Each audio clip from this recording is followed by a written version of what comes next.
Pence made the claim Tuesday as part of a speech on cybersecurity in which he spoke out strongly against Russian interference in the 2016 election, along with other attacks.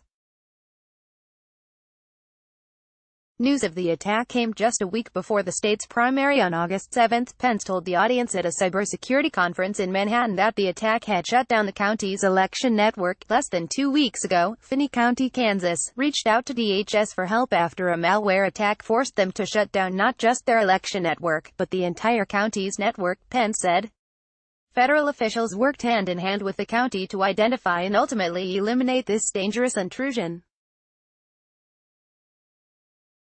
This is a model of the collaboration that we need to ensure the security of our elections, but the attack didn't happen the way Pence described, according to a county official. Our election system is not a part of the network and it was not impacted in any way, said Finney County spokeswoman Sarah McClure. Advance voting started on schedule on July 18 and voting remains unaffected. When reached for comment about the discrepancy, Pence's office directed CNN to the Department of Homeland Security. The DHS responded with a statement saying it had offered the county support. To date, there are no indications that any citizen's personal information was impacted nor any evidence that the malware has spread to other networks, the statement said.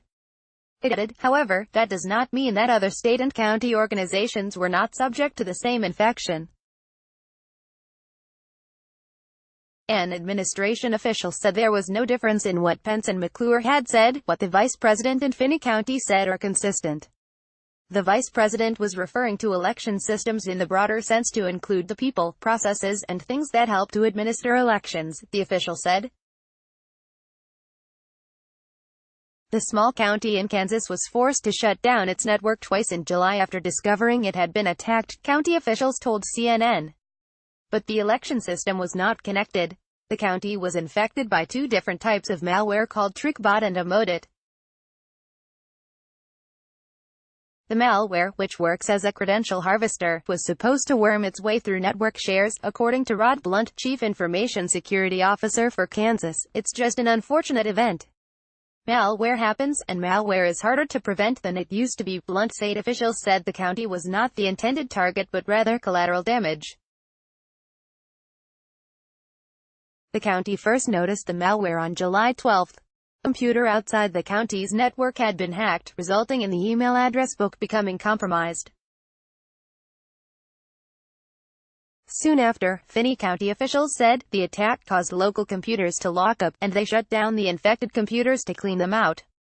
When they turned them back on a day later, they noticed the malware was still coming through over email, and they shut down the entire system to scrub all county devices. According to McClure, we are confident that all of our information was completely protected by shutting down the network, McClure said.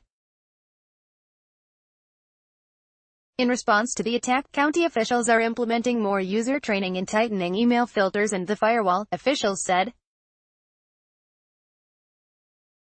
Kansas Secretary of State spokeswoman Denadri Herbert said the DHS assisted in the aftermath of the failed attempt, though she said the election network was not compromised. A week later, DHS came back and gave the all-clear, and everything has been normal ever since, Herbert said.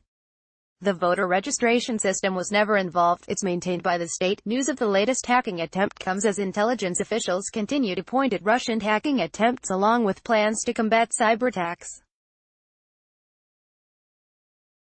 On Tuesday, DHS Secretary Kirstjen Nielsen unveiled plans for the newly created National Risk Management Center, a level of defense that is expected to focus on financial services, telecommunications and energy sectors.